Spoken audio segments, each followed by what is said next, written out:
Bonjour et bienvenue au webinaire intitulé Une étude de cas pratique. Je suis Jennifer Huard, spécialiste de la réussite du client chez Snap Projection et je suis accompagnée par Lee Martinson, notre responsable de la réussite du client.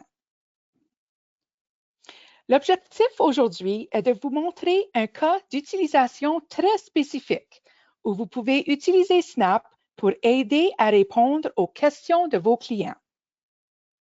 Nous allons donc créer un nouveau plan pour des clients fictifs nommés Jean et Jeanne Napier. Le questionnaire de planification financière a été rempli.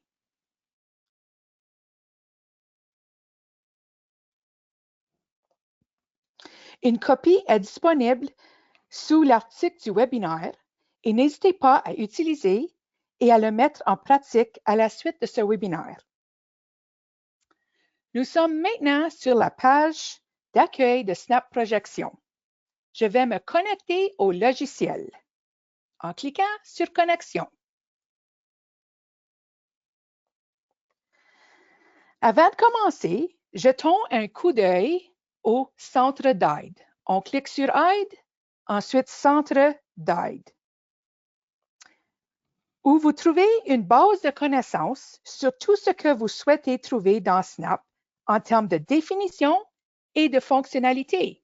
Vous verrez une barre de recherche et par exemple, si vous tapez REER, et vous obtiendrez tout ce qui concerne les REER dans le centre d'aide. Aussi, vous pouvez référer à ces tuiles pour vous aider à trouver des informations sur certains sujets.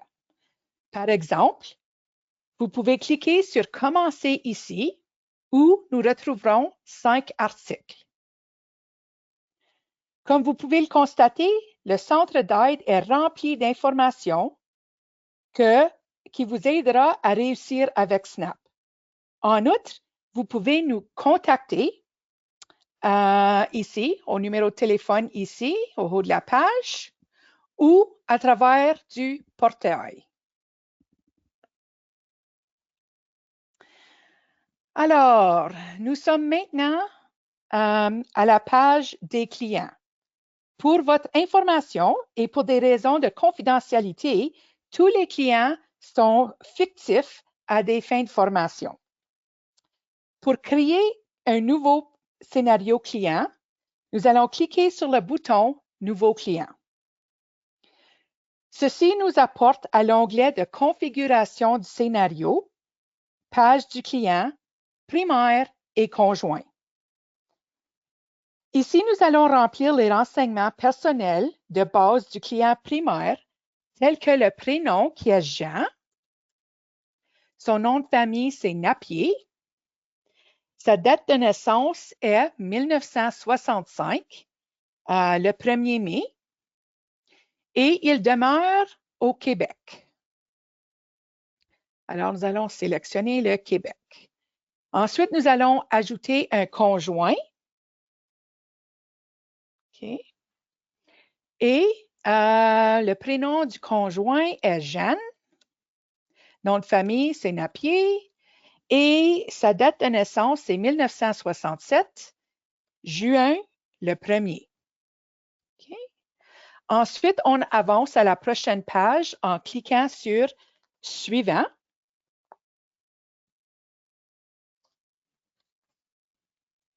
Maintenant, à la page générale, nous pouvons examiner et modifier les paramètres au niveau de l'âge de la retraite, les taux d'inflation et les taux de rendement pour les catégories d'actifs. Au sujet des âges, l'année de début du plan est 2025. L'âge de retraite est 65 ans pour Jean et 63 ans pour Jeanne. Et nous allons montrer la projection jusqu'à l'âge de 100 pour Jeanne et ça sera 98 pour Jeanne. Okay. Le taux d'inflation général, taux d'indexation pour le RRQ et le taux d'indexation pour le PSV est 2,1 %. Et ceci est basé d'après les normes d'FP Canada et l'Institut québécois de planification financière. Et vous pouvez modifier ces pourcentages si vous le voulez. Ensuite, au sujet des taux de rendement pour les liquidités, c'est 2,4 taux de rendement pour les titres à revenu fixe, c'est 3,4 et taux de rendement pour les actions est 6,7 Ceci est aussi basé sur les normes d'FP Canada et de l'Institut québécois de planification financière. Et vous pouvez modifier ces chiffres, ces pourcentages si vous le voulez. Mais vous devrez ajuster votre taux de rendement pour tenir compte des frais liés aux produits et ou à la gestion du portefeuille. Ensuite, nous pouvons cliquer sur Défaut, pour enregistrer les paramètres de la page actuelle pour de nouveaux scénarios. Et si vous voulez, si vous avez fait des changements et vous voulez retourner aux normes, vous pouvez cliquer sur Utiliser les normes. Puis, vous pouvez aussi cliquer sur Qu'est-ce que pour plus de détails sur l'utilisation des normes. De plus, lorsque vous voyez un point d'interrogation, vous pouvez cliquer dessus pour recevoir plus de détails. Nous passons ensuite à la page suivante et c'est la page des dépenses. Au niveau des dépenses principales, ça, c'est les dépenses qui sont liées au mode de vie. Alors, dépenses telles que le logement, le transport, les épiceries. Dans notre cas d'étude, les dépenses principales à la retraite seront 115 000 par année.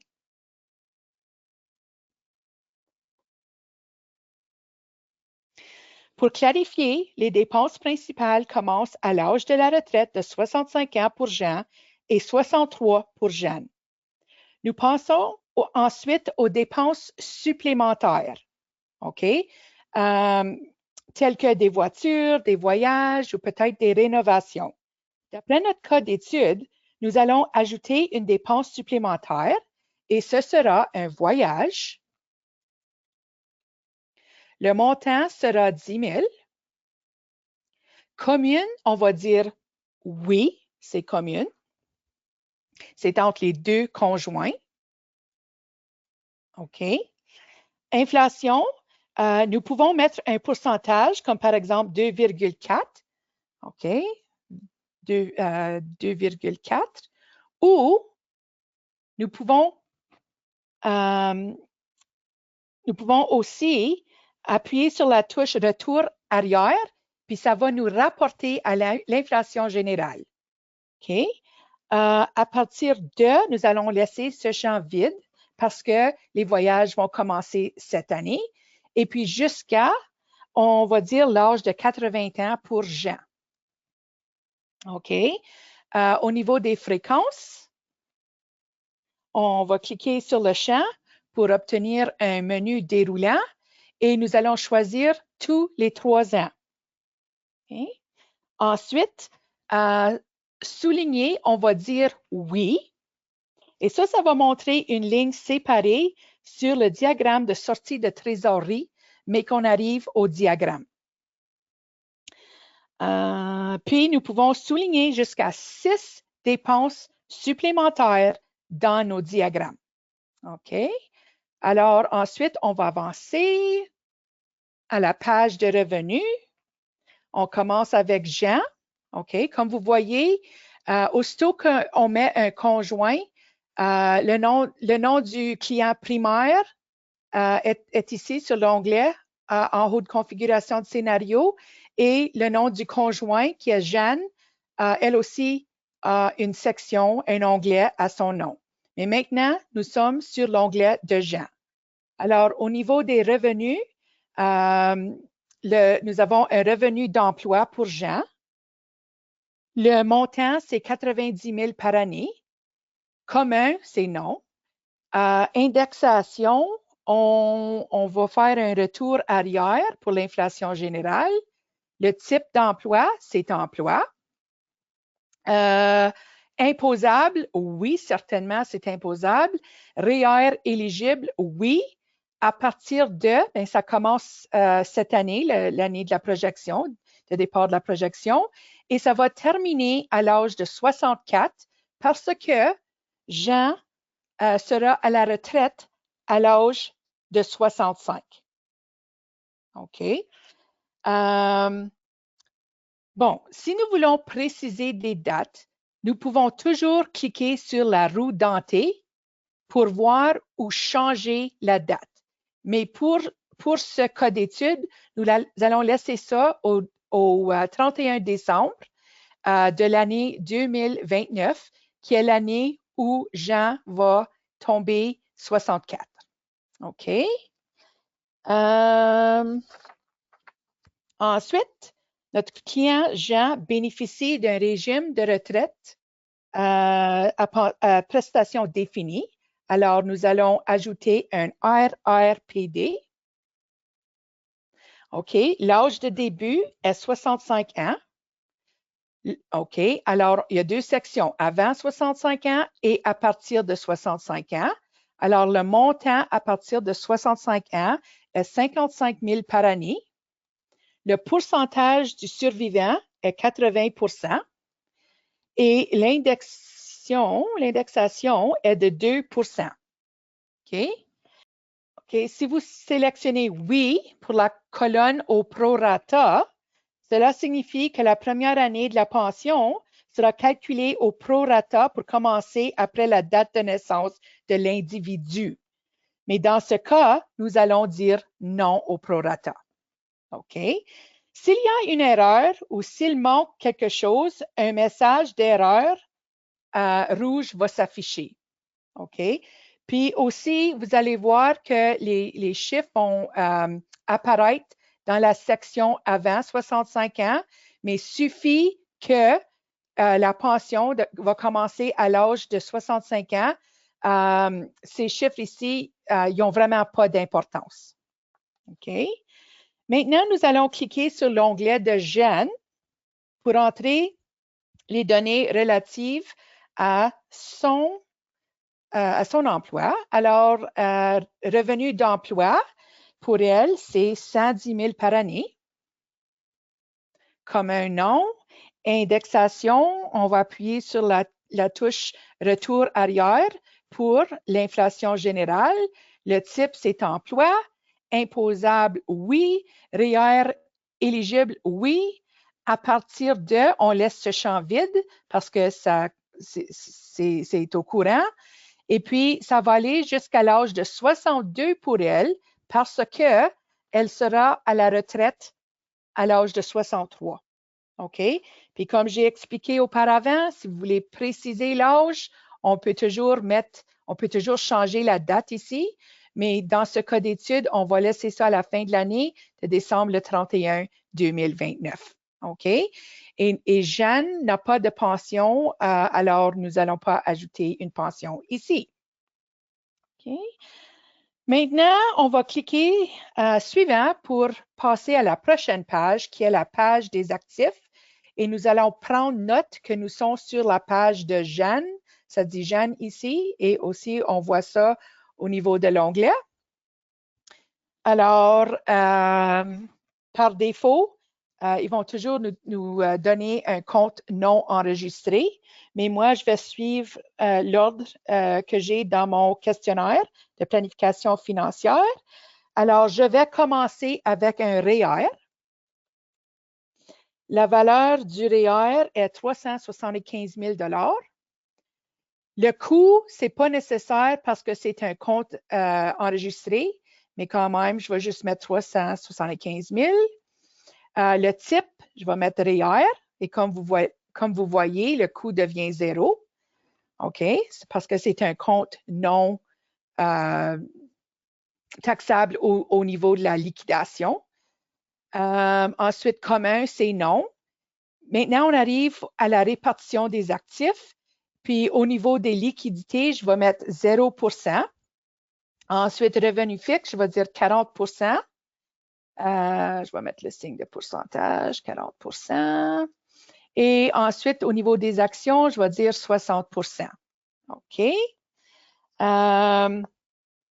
Ensuite, nous voyons le taux de rendement total qui est 3,8 OK.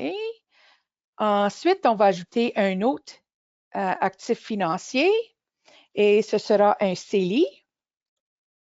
Et le CELI a une valeur marchande de 85 000 OK. Le type, ça va être CELI.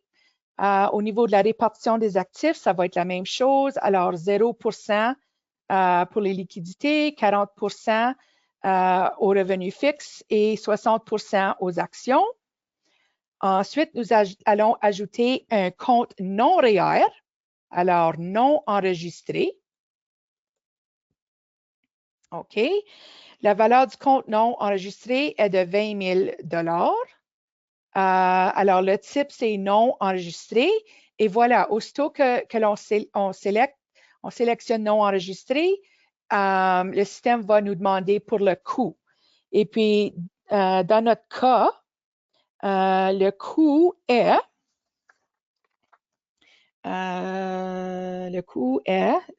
18 500. OK. Alors, commun, on va dire oui, OK, parce que les actifs appartiennent conjointement à Jean et à Jeanne. Ensuite, au niveau de la répartition des actifs, c'est 0 liquidité, revenu fixe 40 et actions 60 Alors, je viens de remarquer que le taux de rendement total est différent pour le REER que pour le CELI et le compte non enregistré. Et je peux voir que le taux de rendement au niveau de la classification des actifs est d'après le défaut original. Alors, je vais changer ça, puis je vais dire 2,4 au niveau des liquidités. Ensuite, revenu fixe, je vais dire 3,4 et ensuite, au niveau des actions, ce sera 6,7 Et voilà, le taux de rendement total est maintenant le même à 5,38 Mais comme Jean a des actifs similaires à ceux de Jeanne, nous allons copier en cliquant sur le bouton gris, le REER. Alors, je clique sur ça et je copie. Ensuite, nous allons copier aussi le CELI en cliquant sur le bouton vert et ensuite en cliquant sur le mot copier. Ensuite, on va aller à la page de Jean et nous allons voir le compte non enregistré par défaut et je vais supprimer ça en cliquant sur la corbeille. OK, supprimer. Ensuite, nous avons le compte non enregistré qu'on avait eu qui est conjoint, OK, entre Jean et Jeanne. Et nous avons un REER. Le REER de Jean vaut 150 000 dans notre cas d'étude. Puis, je me réfère au questionnaire de planification financière pour les réponses. Alors, ça vaut 150 000. Ensuite, le CELI vaut 85 000. Là, je vais changer l'ordre de mes actifs financiers parce que j'aime garder ça dans le même ordre. Alors, je vais cliquer pour le REER, je vais cliquer le bouton gris pour le déplacer vers le haut.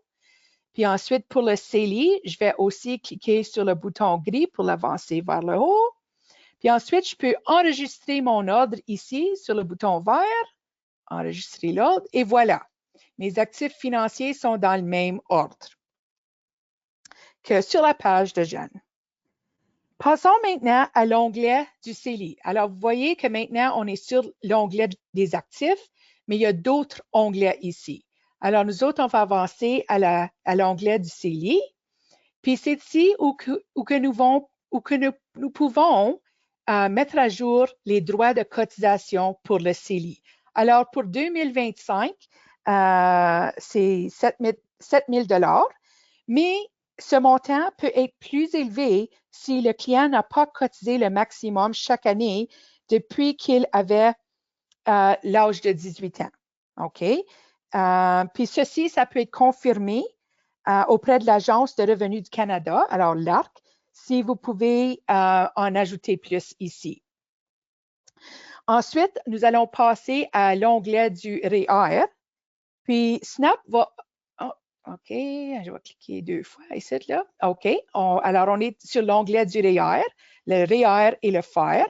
Et puis Snap va automatiquement calculer le droit de cotisation du REER à 18% du revenu d'emploi pour le client.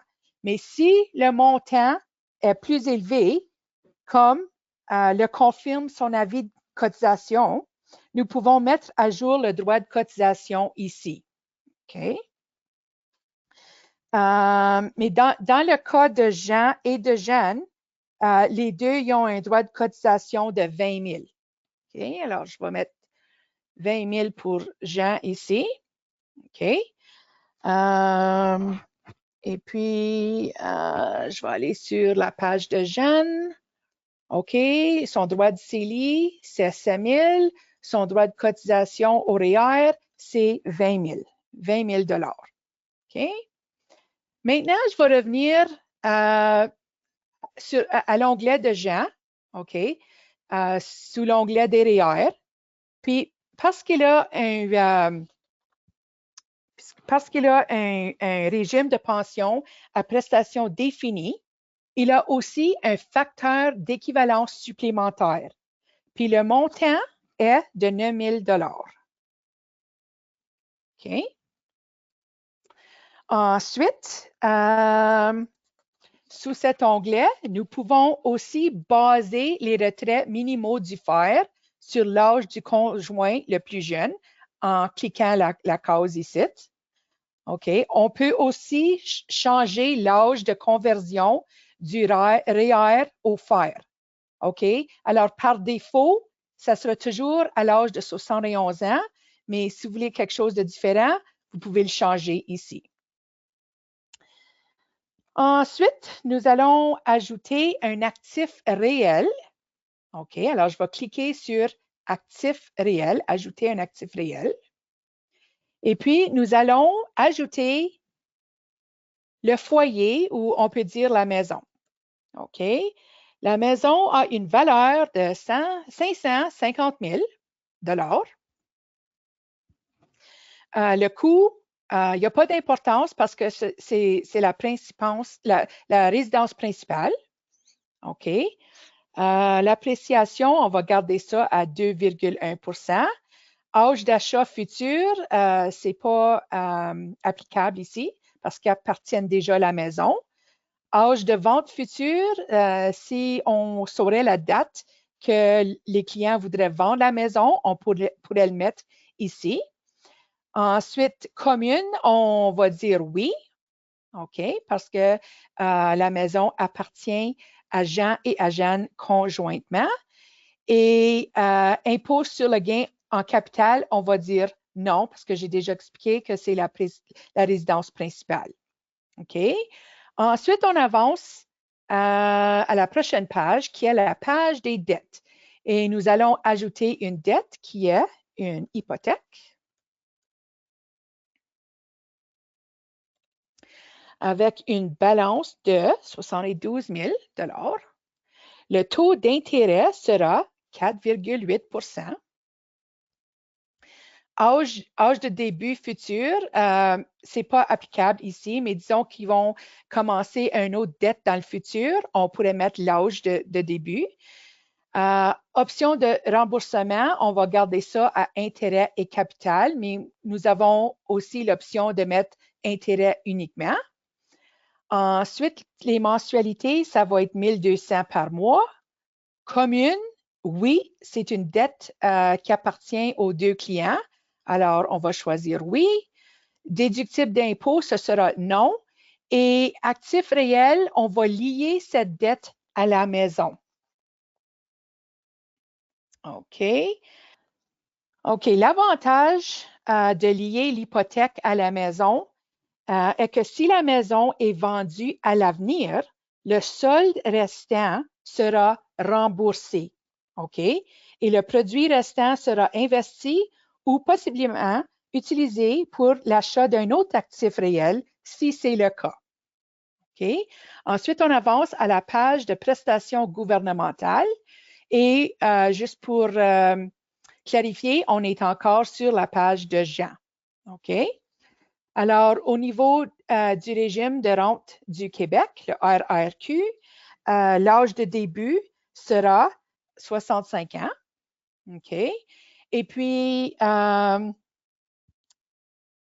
SNAP se réfère par défaut à la moyenne nationale qui est de 56,87 %. Mais d'après notre questionnaire de clients, nous allons utiliser 75 % du maximum. OK? Et puis, si le client nous fournit son relevé de compte et on sait le montant de la pension qu'il va recevoir, on pourrait aussi mettre le montant ici. Mais on va garder ça à 75 % pour l'instant. Et puis, le taux d'indexation demeure à 2,1 %. Au niveau de la sécurité de vieillesse, le PSV, l'âge de début, 75 ans. Puis on va garder ça à 100 % pour Jean. OK? Aussi, il y a une possibilité de proratiser la première année du RRQ et de la PSV, mais dans ce cas d'étude, on ne va pas cocher ça. OK? Ensuite, on va juste aller à la page de Jeanne au niveau des prestations gouvernementales. Son RRQ va commencer à l'âge de 63 ans quand elle prend sa retraite. Son pourcentage du maximum, ça va être 75 % d'après notre questionnaire de planification financière. Puis ensuite, au niveau de la sécurité de la PVS, ça va commencer à l'âge de 65 ans à 100 % avec un taux d'indexation de 2,1 %. OK? Maintenant, on avance à la page de société et puis nos clients ne possèdent pas de société. Alors, nous pouvons cliquer maintenant sur Terminer et cela nous amène à la page de planification. Alors, voici la page de planification. Vous allez remarquer qu'il y a un menu à 3 niveaux. OK? En regardant le menu de niveau supérieur, nous voyons le mot client. En cliquant sur ce mot, okay, vous reviendrez à la liste de nos clients. OK? Et puis, nous pouvons ensuite cliquer sur nos clients, Jean et Jeanne Napier, pour retourner à leur page de planification. OK? Nous voyons ensuite que nous sommes sur la page de nos clients, parce que leur nom est présenté ici. Ensuite, nous pouvons alors voir que nous travaillons sur leur scénario de base. OK? Il est possible de créer des scénarios de simulation. Dans ce menu, nous pouvons passer d'un scénario à l'autre en basculant le scénario. Nous pouvons les comparer, les renommer, les copier et aussi les supprimer si nécessaire. Okay.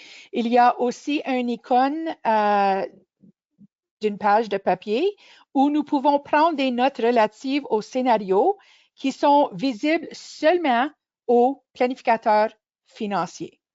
Okay. Dans le menu du deuxième niveau, vous remarquerez que la création d'un plan financier se fait en 3 étapes. Alors, la première étape est la configuration du scénario que nous venons juste de terminer. Ensuite, nous avons les pages de planification, comme vous voyez ici, et ensuite le rapport client que nous allons examiner plus tard. Vous pouvez passer d'un à l'autre à tout moment. OK? Alors, c'est comme ça qu'on passe de l'un à l'autre. Dans le menu de troisième niveau, nous avons la page de planification combinée. OK, la page de planification combinée. Et la page individuelle de Jean.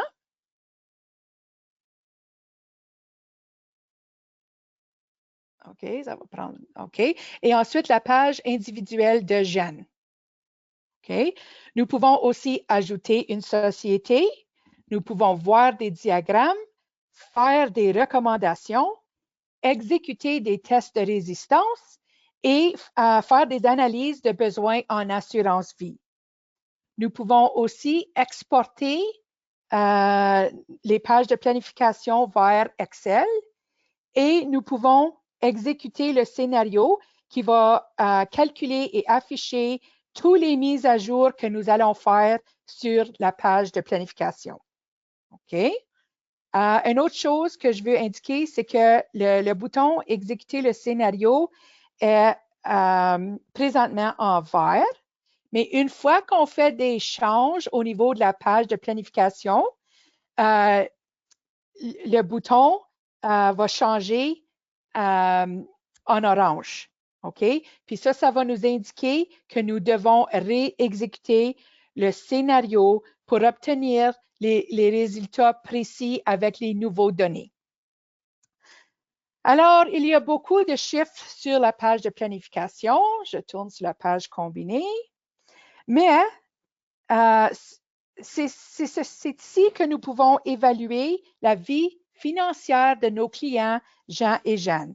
En fait, nous pouvons créer ces pages en 5 minutes lorsque toutes les informations ont été recueillies dans le questionnaire de planification financière, ce qui est génial. Maintenant, nous allons examiner la page de planification combinée de Jean et Jeanne et de gauche à droite. Okay? Dans la première colonne, nous avons les années et les colonnes suivantes vont montrer les âges de Jean et Jeanne par rapport à chaque année. Alors, en 2025, Jean a 60 ans et Jeanne a 58 ans. Ensuite, nous avons la colonne de gestion du flux de trésorerie. On appelle ça la GFT. Okay? Par défaut, la gestion du flux de trésorerie commence à l'âge de la retraite, qui est l'âge de 65 ans pour Jean. OK? Et 63 ans pour Jeanne. Aucune cotisation ni aucun retrait automatique à l'exception du revenu requis du FER ou du FRV n'est effectué avant l'âge de début de la GFT, qui est l'âge de la retraite. OK? Avant cet âge, vous pouvez entrer manuellement les cotisations prévues à divers comptes d'épargne retraite et tout excédent de liquidité est considéré comme dépensé. Et nous allons revenir à ça plus tard. La colonne de flux de trésorerie net est le montant annuel de l'encaisse restant après avoir atteint l'objectif annuel des dépenses principales et c'est en dollars nominaux. OK? Un montant positif indique un surplus de flux de trésorerie. Un montant négatif indique un flux de trésorerie déficitaire. Et le montant par lequel l'objectif des dépenses principales en dollars nominaux n'a pas pu être atteint. Et dans l'idéal, ce chiffre devrait être égal à 0 et nous en ferons la démonstration sous peu. Nous examinons ensuite la section des dépenses.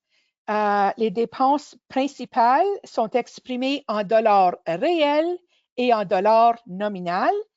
Alors, les dollars réels sont les dollars aujourd'hui et les dollars nominaux sont ajustés, comme vous voyez, sont ajustés pour tenir compte de l'inflation. Par exemple, les dollars réels, les dépenses principales de 115 $ aujourd'hui vaudront 127 593 en 2030 après l'inflation. OK? Et par défaut, le montant combiné des dépenses principales est automatiquement réparti entre les conjoints chaque année en fonction de leurs revenus individuels, des actifs financiers et des sorties de fonds. Alors, dans ce cas, sur la page de Jean, OK, Les dépenses principales sont réparties comme suit. 64 518 à Jean et, sur la page de Jeanne, 63 075 pour Jeanne. OK? Dans de rares cas, au lieu de la répartition automatique, vous pouvez préférer saisir un objectif de dépenses distinct pour chaque conjoint. Alors, par exemple, les dépenses principales peuvent être réparties à raison de 50% chacun. OK? Mais ça, c'est rare. Alors, je retourne à la page combinée.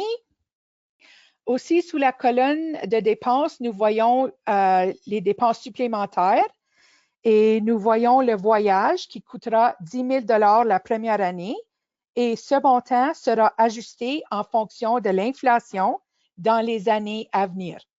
OK? Et comme il s'agit d'une dépense commune, 50% du coût de voyage sera affiché sur la page de Jean. OK. Alors, 5 000 à Jean et 5 000 à Jeanne. OK. Ensuite, nous passons à la colonne des revenus. Alors, je vais élaborer ça. Alors, nous voyons que Jean a un revenu d'emploi de 90 000. OK. Si je mets ma souris sur le mot revenu d'emploi, je vais voir que ce revenu appartient à Jean. Ensuite, si je mets ma souris dans l'autre colonne, je peux voir que le revenu d'emploi de 110 000 appartient à Jeanne. OK. Ensuite, on arrive aux pensions. OK. Puis nous voyons que Jean a une pension de 55 000 par année qui va commencer à l'âge de 65 ans et ce montant est indexé. OK. Ensuite, on arrive à la colonne des prestations gouvernementales.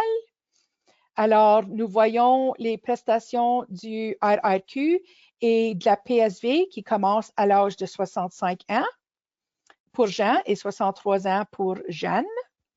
Ensuite, on arrive à la colonne des impôts. Nous voyons les revenus imposables, le RRQ et l'assurance emploi et les impôts totaux. Nous pouvons cliquer sur ces boîtes bleues pour recevoir plus de détails au niveau du revenu imposable. Et ensuite, plus de détails sur les impôts totaux. Alors, nous voyons les impôts fédéraux et provinciaux. OK. Ensuite, on arrive à la section des actifs financiers. Je vais juste faire glisser ma page. Alors, je peux élaborer cette section en cliquant sur la case bleue avec la flèche. Et nous pouvons voir le REER de Jean. Si je garde ma souris dessus, je peux voir que ça appartient à Jean. Alors, on peut voir la valeur, les cotisations, le taux. Même chose avec le CELI à Jean et le compte non enregistré qui est commun. Alors, ça indique le mot commun ici. Ensuite, on voit le REER à Jeanne et le CELI à Jeanne. OK. Ensuite, on avance aux actifs réels ici. Nous voyons, OK, je vais élargir ça. Nous voyons la valeur de la maison ici. Et puis, nous voyons que la valeur augmente à chaque année en raison de l'indexation. Et ensuite, on avance à la section des dettes où nous voyons le montant qui est dû et le total qui est payé. Puis, on peut voir que la dette est remboursée en 2030. OK? Ensuite, on arrive à la colonne des soldes. On peut voir l'avoir net, le patrimoine avant impôt et l'impôt sur le patrimoine. Alors, si on clique sur ce chiffre, on va voir d'autres détails, de plus amples détails. Ensuite, on va fermer ceci, puis on va regarder au patrimoine avant impôt, puis on va cliquer sur cette ligne pour revoir les détails au niveau combiné.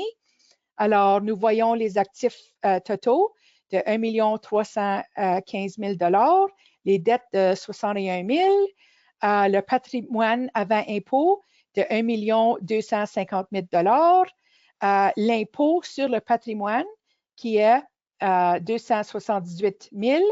Ensuite, nous allons voir la valeur du patrimoine après impôt en dollars nominal qui est de 975 000 dollars. OK, alors on va fermer ceci. Et maintenant, nous allons ajouter des cotisations. Et pour ajouter les cotisations, il faut aller sur les pages individuelles. Alors, nous allons commencer avec Jean. OK? Alors, on est maintenant sur la page de planification financière de Jean.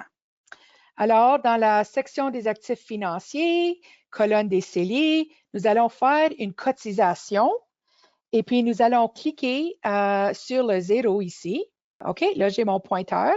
Alors, je peux indiquer une cotisation de 7 000 et je vais copier cela jusqu'à l'âge de 64.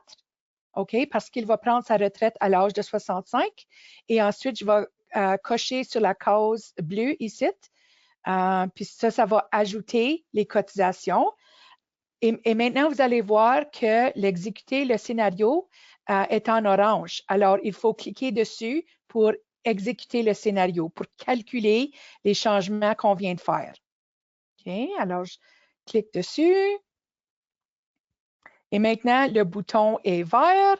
Alors, ça a fonctionné.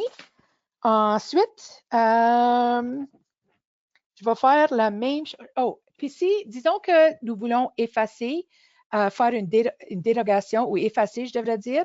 On peut cliquer sur le X si c'est pour une cellule seulement. Mais si vous voulez effacer pour toutes les cellules, on devrait cliquer encore sur le 7 000 $. Ensuite, on va copier jusqu'à l'âge de 64 et effacer la modification. Mais pour l'instant, je vais garder ça comme ça. Alors, je vais juste cliquer sur mon X à place de cliquer sur la coche bleue. OK? Ensuite, on va aller sur la page de Jeanne. On va faire la même chose. Section des actifs financiers. On va faire une cotisation à son CELI de 5 000. OK, alors j'ai cliqué dessus, j'indique 5 000, puis je vais copier jusqu'à l'âge de 62 parce qu'elle prend sa retraite à l'âge de 63 et je clique sur la case avec la coche bleue. Ensuite, nous voyons que c'est en orange ici, alors je vais réexécuter mon scénario et voilà, OK, les cotisations au CELI sont faites pour Jean et pour Jeanne. Passons à la page combinée maintenant, la page combinée, pour voir si le plan va répondre aux objectifs de dépenses de Jean et de Jeanne. Alors, comme vous pouvez voir, les dépenses principales sont de 115 000 par année jusqu'à la fin de la projection, avec un voyage de 10 000 à tous les 3 ans jusqu'à ce que Jean a l'âge de 80 ans. OK. Alors, pour défiler la page, vous pouvez utiliser la barre de défilement inférieure pour aller de gauche à droite ou vous pouvez utiliser la barre de défilement latéral pour défiler la page de haut en bas. Et si votre souris est équipée d'une roulette, vous pouvez faire défiler la page de haut en bas et appuyer sur la touche majeure pour déplacer de gauche à droite. OK? Alors maintenant, nous allons défiler vers le bas. OK? Pour voir si le plan fonctionne. En 2056, à l'âge de 91 ans pour Jean, 89 ans pour Jeanne, nous voyons des valeurs négatives sous les colonnes de flux de trésorerie net et solde en caisse.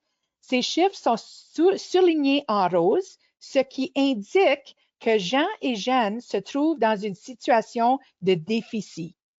Alors, la colonne de flux de trésorerie net indique le déficit annuel si le client continue à mener ce style de vie. Et la colonne des soldes en caisse nous indique le manque à gagner cumulé, OK, si nos clients devaient emprunter de l'argent pour continuer à mener ce style de vie, puis quel serait le montant final de leur manque à gagner. Dans le cas présent, il s'agit d'environ 842 000 $. OK? Alors, la question reste posée. Jean et Jeanne auront-ils assez d'argent pour financer leur retraite avec ces niveaux de dépenses? Et la réponse est non. Alors, peut-être que les clients souhaitent dépenser moins à partir d'un certain âge. Alors, si on passe à l'âge de 80, OK, on peut faire une dérogation. Nous pouvons changer les dépenses. Alors, au lieu de 115 000 par année à l'âge de 80, nous pouvons changer ça à 100 000 $ par année et nous pouvons copier ceci jusqu'à l'âge de 100 ans. Ensuite, on accepte en cliquant sur la case bleue et on exécute le scénario pour voir le résultat. Et voilà, le plan fonctionne jusqu'à l'âge de 100 ans. OK. Mais avant de passer au graphique et aux recommandations, je veux modifier les dépenses principales et je vais retourner à 115 000 par année à partir... je voulais faire ça à l'âge de 80, je m'excuse. Mais en tout cas, j'ai fait l'âge de 82. Alors, je vais retourner, je vais effacer ma modification. Alors, je vais cliquer dessus. Je vais indiquer 115 000 encore. Et je vais copier ça jusqu'à l'âge de 100 ans. Et je clique sur la case bleue avec la coche. Et j'exécute mon scénario pour retourner à mon déficit. OK? Avant que j'avance à mon diagramme puis mes recommandations. Alors maintenant, on va aller au diagramme. OK? Alors, nous voyons des graphiques et nous pouvons regarder les sorties d'argent qui nous montrent où va l'argent de Jean et Jeanne. Comme par exemple, les dépenses principales sont en violet. OK?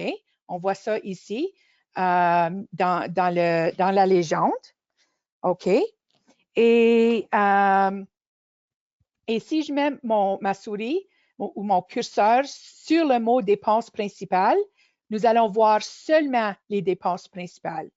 Même chose avec le voyage. OK? Je mets ma souris sur le mot voyage et je vois seulement les voyages. Même chose avec les impôts sur le revenu, les versements sur dette et les actifs financiers. Nous voyons ensuite le total des rentrées d'argent. Ça, c'est la ligne ici avec les points. Alors, nous remarquons que nous avons un manque à gagner à partir de l'âge de 91 ans. OK? Cela s'explique par le fait que les entrées sont plus grandes que les sorties. OK? Alors, les entrées sont inférieures aux sorties. Et le total des dépenses principales et des impôts sur le revenu est supérieur à la ligne des entrées. OK? De plus, si vous allez dans le menu, vous pouvez afficher le graphique en plein écran. OK? Ou vous pouvez cliquer sur le menu pour sortir du menu à plein écran. Et vous pouvez aussi imprimer les graphiques ou le télécharger en PDF. OK? Une autre chose que je voulais indiquer, c'est que si vous mettez votre curseur sur n'importe quelle des colonnes, une boîte va apparaître avec d'autres détails que vous pouvez examiner. OK? Alors, je vais fermer ceci et ensuite, nous allons aller aux recommandations. OK? Alors, voici les recommandations ici. OK? Et les objectifs de retraite sont résumés ici. Alors, nous voyons que les clients prennent leur retraite à l'âge de 65 ans pour Jean, 63 ans pour Jeanne. Les dépenses de retraite voulues, c'est 115 000 par année et cet objectif est sous-financé. OK? Puis la progression d'objectif, c'est à 91 %. Alors, dans Snap, nous pouvons, comme Snap nous fournit différents calculs qu'on peut travailler avec. Alors, nous pouvons inciter nos clients à travailler plus longtemps. On peut leur donner une somme d'argent qu'ils peuvent investir maintenant sans se trouver dans un déficit, ou ils peuvent également épargner davantage qu'ils font actuellement. Et notre outil le plus populaire est celui des dépenses soutenables ici, où nous pouvons trouver le niveau de dépenses maximales soutenables à partir de l'âge de la retraite, OK, qui est indiqué ici. Alors, nous allons maintenant cliquer sur « Calculer » et veuillez noter que vous pouvez changer les âges aussi si vous voulez. Mais on va laisser ça comme ça pour l'instant. Voici la solution qui est de 109 283 $ par année, qui est 5 717 $ de moins que le plan actuel. OK. Alors, ceci permettrait le plan d'être financé à 100 %. OK. Alors, on peut soit appliquer et exécuter, mais si on fait ça, ça va effacer notre plan de base. Alors, moi, je suggère toujours de copier le scénario avant d'appliquer les recommandations. Puis ça va nous donner deux scénarios. Le scénario de base, ensuite le scénario avec la recommandation des dépenses soutenables. Alors, j'ai cliqué et maintenant, j'applique et j'exécute les dépenses soutenables. Maintenant, nous sommes sur le scénario de base des dépenses soutenables et que nous avons maintenant deux scénarios. OK? Puis deuxièmement, si on défile vers le bas de la page, on n'a pas de déficit. OK? Alors, nous voyons que les dépenses soutenables ont été changées à 109 $. OK? Puis si on défile jusqu'à l'âge de 100 ans de Jean, il n'y a aucun déficit. Alors, le plan est financé. Nous allons cliquer sur le menu au haut de la page. OK? Et on va comparer les deux scénarios. Alors, je vais cliquer sur Comparer et puis je vais aussi choisir Scénario de base et ensuite je clique sur Comparer et un tableau va s'afficher où nous pouvons comparer les deux scénarios, le scénario de base et puis le scénario à dépenses soutenables. Puis moi, j'aime regarder ce tableau au niveau du patrimoine personnel parce qu'on peut voir la grosse différence. Comme dans le scénario de base, on a une dette, une grosse dette de 842 000 et puis dans le scénario de dépenses soutenables, aucune dette. Ensuite, l'autre différence est au niveau du patrimoine après impôt. Alors, avec le scénario de dépenses soutenables, le patrimoine après impôt est d'1 290 000, qui est 842 000 de plus que le scénario de base. Alors, j'aime présenter ça aux clients. Alors maintenant, je vais fermer ceci. Les dépenses principales commencent, comme j'ai expliqué auparavant, à partir de l'âge de la retraite. OK? Les dépenses principales commencent ici, à l'âge de la retraite. Et ces numéros sont différents et nous ne pouvons pas les modifier. Ainsi, Snap fonctionne vraiment sur deux flux de trésorerie différents dans le plan. Alors, l'un est notre flux de trésorerie manuel qui se produit avant la retraite. OK. OK, on voit notre bouton de radio. Notre bouton de radio ici indique que le flux de trésorerie commence à l'âge de 65 ans. Et puis, notre gestion de flux de trésorerie manuel, c'est avant la retraite. OK? Et le flux de trésorerie manuel, ça, c'est après la retraite. OK? Et puis, l'accent est mis sur le fait qu'ils veulent épargner pour la retraite et que nous saisissons les cotisations aux actifs financiers manuellement. Alors, les dépenses principales sont calculées en prenant le revenu d'emploi de Jean et Jeanne, moins les dépenses fixes comme leur impôt total, les cotisations qu'ils versent manuellement, comme les cotisations au CELI que nous avons versées, et d'autres dépenses fixes comme le remboursement des dettes ou les primes d'assurance s'il y en a eu. Une fois que ces valeurs sont retirées de la projection, nous supposons que tout montant restant du revenu d'emploi est dépensé par Jean et Jeanne. OK? Alors, c'est pourquoi qu'il nous reste 99 000 en dépenses principales auprès de la dépense du voyage dans la première année de la projection. OK? Et l'année suivante, il nous reste 109 800. OK? En dollars réels parce qu'il n'y a pas de vacances de voyage cette année-là. À l'âge de la retraite, nous envisageons des dépenses principales constantes ainsi que d'autres dépenses telles que les vacances et ces montants sont ajustés à l'inflation comme nous le voyons dans la colonne des dollars nominaux. OK? Snap commence à décumuler les actifs financiers en fonction des besoins de dépenses et c'est ce que nous appelons le flux de trésorerie automatique, car le logiciel prend maintenant un peu de contrôle de la décumulation. OK? Et il retirera de l'argent en fonction de l'ordre de la gestion des flux de trésorerie. OK? Alors, pour voir ceci, nous allons aller sur la page de Jean.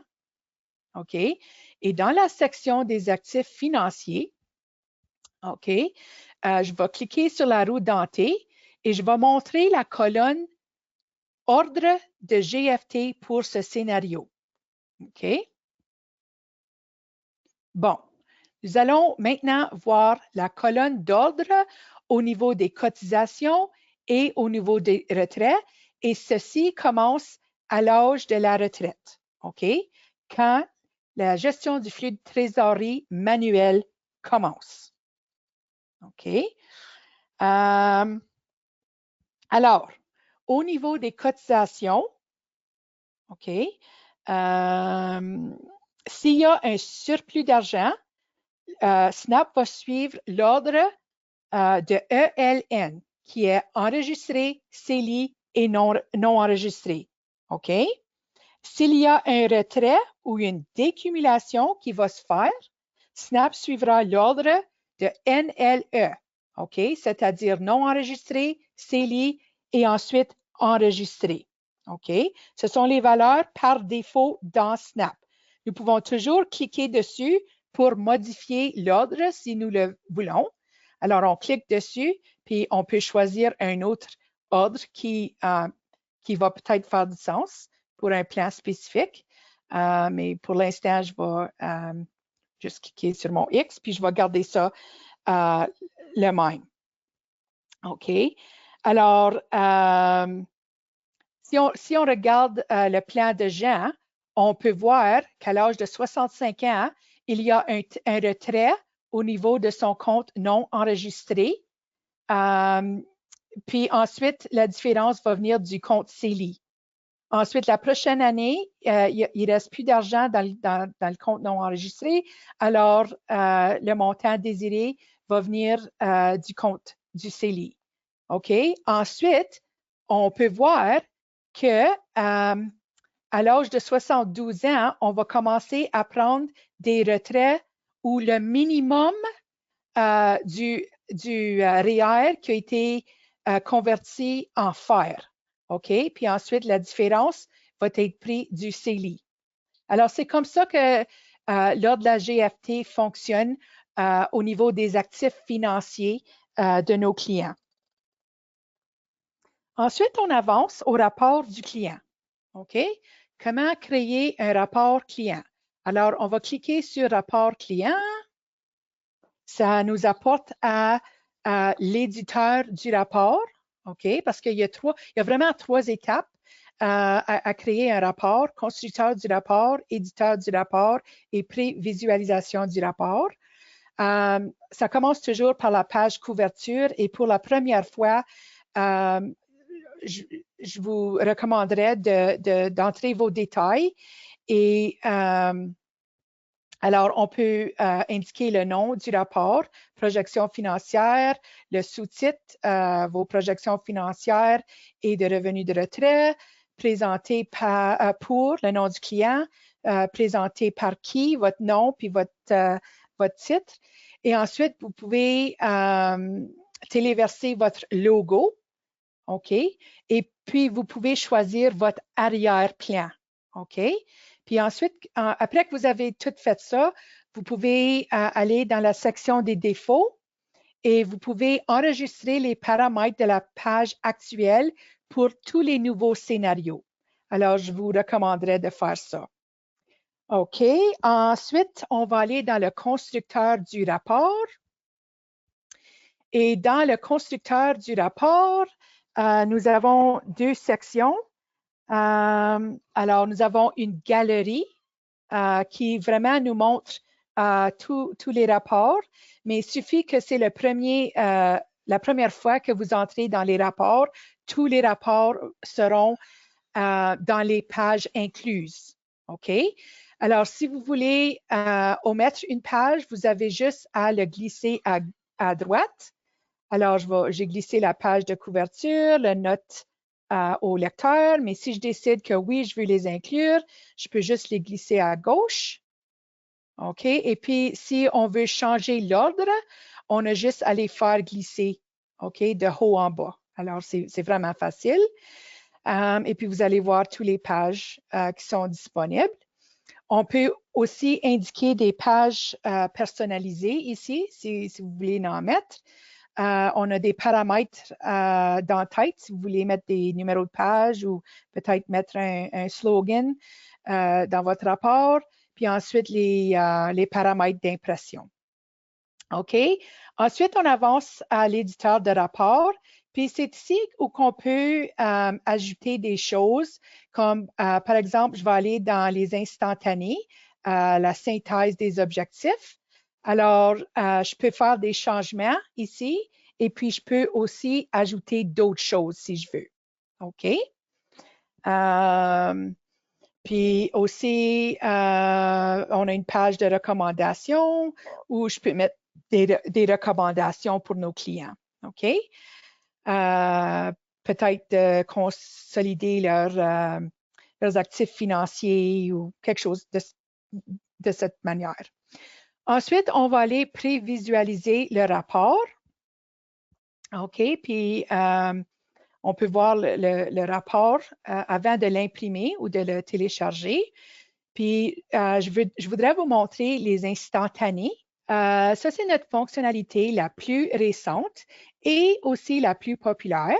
Et comme vous voyez, nous avons le statut des objectifs qui est à 100%.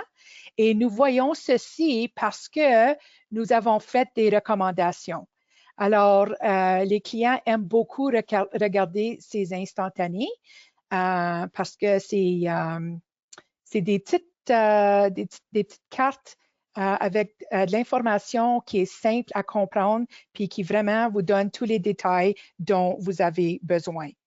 OK? Puis ensuite, après que vous avez vu votre rapport, vous pouvez générer un PDF et ensuite l'imprimer. Alors, ceci termine notre présentation et nous sommes prêts à présenter le plan financier à Jean et à Jeanne. N'oubliez pas qu'il existe de nombreuses ressources dans le centre d'aide pour apprendre les fonctionnalités de base de Snap et vous pouvez également nous rejoindre par téléphone à 1-888-758-7977, extension 3. Vous pouvez nous contacter par courriel à support@snapprojection au pluriel avec un s.com ou à travers du portail dans le centre d'aide. Alors, je vous souhaite beaucoup de succès avec Snap.